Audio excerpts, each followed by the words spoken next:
Yeah, I guess I started this essentially in 2009 when I moved here. And during that time, I kind of came up with the idea that I wanted to become an artist. I grew up in the suburbs, and I feel like a lot of people were like, you can't do that. You can't be an artist. It's gonna be hard. And I was just kind of like young, like, I can do this.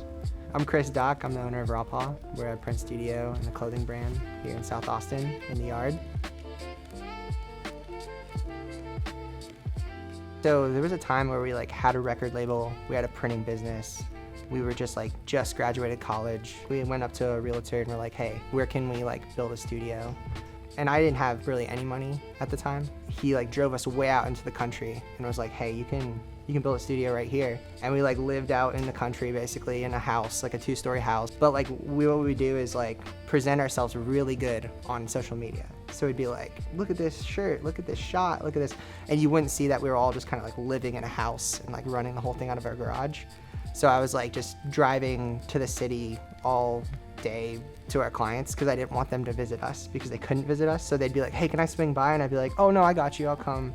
Kind of built some prestige, built some brand, built some connections. And then we were like, we need a more legit space, a space where we could have shows or a space where we could kind of really let people in and be like, this is a real thing. It's not just us in the country.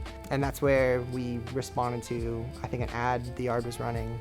They were supportive of arts and wanted arts to be a part of what they were doing. And that was much appreciated because I think if they were to review our assets and our bank accounts and all that stuff, it would look like a joke. It would be like, this is wild. So they did, I think, in that regard, take a chance on us. They believed that we could potentially become something that could sustain ourselves based on the numbers we were showing, which I think in the arts, sometimes it's difficult to really get that sustainability of your work where it's you found the right market fit for your kind of artistic pursuit and can maintain that and keep making art. As we've grown, this area has grown too.